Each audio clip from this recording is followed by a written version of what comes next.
Welkom klein groep familie. Vandag bespreek ons week 5 van die tafel. Die koning wat nie pas by ons verwagtinge nie. Maar voordat ons aangaan, hoop ek julle elkeen het 'n koppie koffie of 'n koppie tee of 'n koeldrankie, maak julle self gemaklik, glimlag, groet die persoon dalk langs aan jou, net te lank klets nie en hier gaan ons. Ek wil graag by julle saam met julle begin met net 'n vraag. Wanneer laas het iemand jou dalk teleurgestel omdat hulle nie aan jou verwagtinge voldoen het nie, of laat ek dit so stel. Het jy al iemand geprys vir wie jy gedink het hulle is en later besef hulle is heeltemal anderste as wat jy verwag het? Ek gee julle nou 'n paar oomblikke, deel bietjie onder mekaar en bespreek dit 'n bietjie.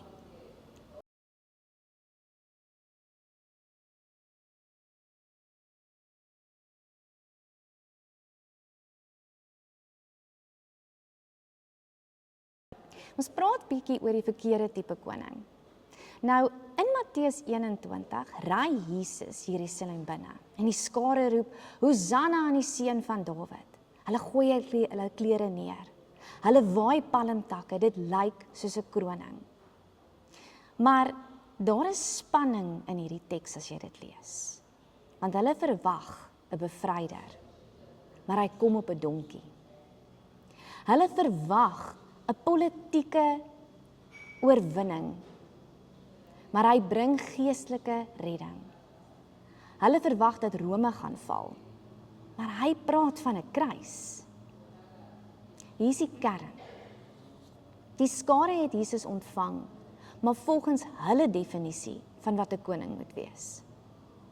En wanneer Jesus nie by daardie definisie inpas nie, draai hulle weg van hom af. Palmsondag wys vir ons iets ongemakliks. Ons kan Jesus vier, maar steeds probeer om hom te beheer met ons verwagtinge. En dit raak ons tafel. Want watter tipe koning ons volg, bepaal hoe ons leef. As hy 'n politieke koning is, bou ons mag. As hy 'n oorwinningskoning is, soek ons status, maar as hy 'n nederige koning is, bou ons tafels. Ek wil bietjie hê julle moet nou as 'n groepie saam 'n paar punte bespreek. Jy het die vrymoedigheid, dit is 'n veilige omgewing, jy het die vrymoedigheid om regtig jou hart oop te maak, regtig jou mening te lig. Watter tipe Jesus het jy mee groot geword, of watter tipe Jesus verwag jy? Is daar dele van Jesus se karakter wat jou ongemaklik maak? Hoe reageer jy wanneer God nie optree soos wat jy verwag van hom om op te tree in 'n situasie nie? Soos ek sê, hierdie vrymoedigheid om eerlik te wees, maak oop, hierdie is 'n veilige spasie.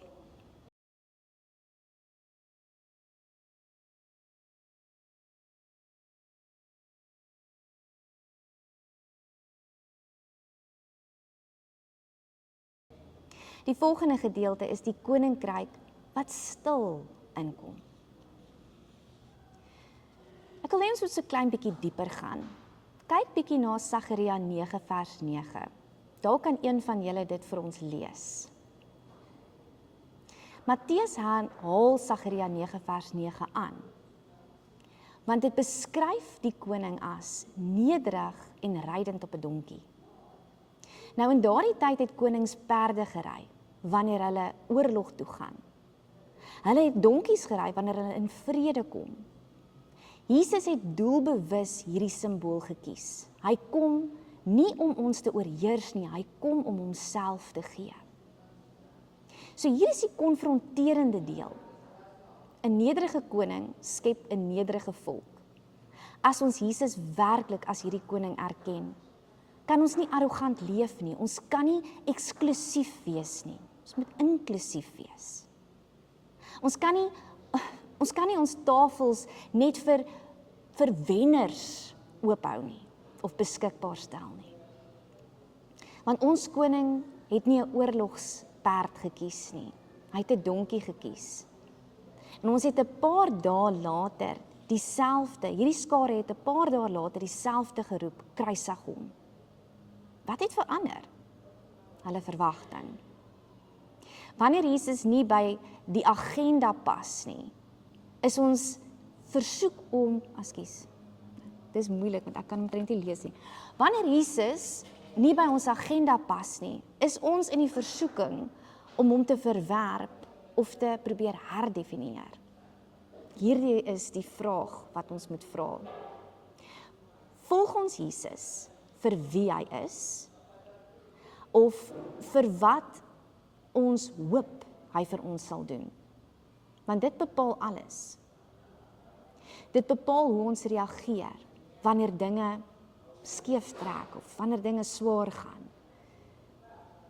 Dit bepaal wie ons nooi na ons tafel toe. Dit bepaal hoe ons dien. Dit bepaal hoe ons vergewe. 'n Nederige koning bou 'n nederige tafel. Ons sluit met die volgende af voordat ons gaan afskakel met gebed. Ek wil hê ons moet nou so klein bietjie 'n laaste gesprek hê wat handel oor die volgende paar vrae. Waar probeer ek en jy dalk vir Jesus in ons lewe inpas? Is daar 'n area waar hy anders te optree as wat ons gehoop het hy sou? En hoe sou ons tafel anders gelyk het as ons werklik 'n nederige koning volg? Met ander woorde, sou ons tafel anders lyk as ons Jesus volg vir wie hy is en nie vir wat ons hom maak om te wees baie keer nie. Kom ons wees bietjie prakties. Sou ons dalk minder fokus op indruk maak? Sou ons dalk miskien meer ruimte maak vir mense wat niks kan teruggee nie, vir mense wat ons niks kan bied nie? Sal ons dalk miskien 'n klein bietjie stadiger wees om te oordeel? Gebruik hierdie geleentheid om dit onder mekaar te bespreek. Ons sluit hierdie sessie af vir week 5, deur om saam te bid, en ek wil julle net 'n paar idees gee dalk vir gebed, maar julle is natuurlik vry om te bid soos vir die Heilige Gees julle lei. Ons kan bid oor dat Jesus die koning sal wees in ons lewe, en dat ons hom nie net as 'n helper sien nie, dat ons hom nie in 'n boksie plaas nie. Ons kan bid dat ons hom sal volg soos wat hy is, en nie soos wat ons wil hê hy moet wees nie. Ons kan bid dat ons tafel sy karakter sal reflekteer. Elke persoon kan nou stilweg bid. Here, ons bid dat U die koning sal wees wie U is, dat U Uself aan ons sal openbaar. En dat ons nie 'n verwronge beeld sal hê van U, vir wat ons dink U is, of wat ons dink U vir ons kan bied nie. Palm Sondag is vol lof, maar dit is ook vol misverstand. Die vraag is nie net, sal ek Hosanna roep soos die skare nie. Die vraag eintlik is baie dieper as dit. Sal ek hom volg wanneer hy op 'n donkie kom, en nie op 'n oorlogsperd nie? Want die tipe koning wat ons aanbid, bepaal die tipe tafel wat ons bou. Sien julle Vrydag.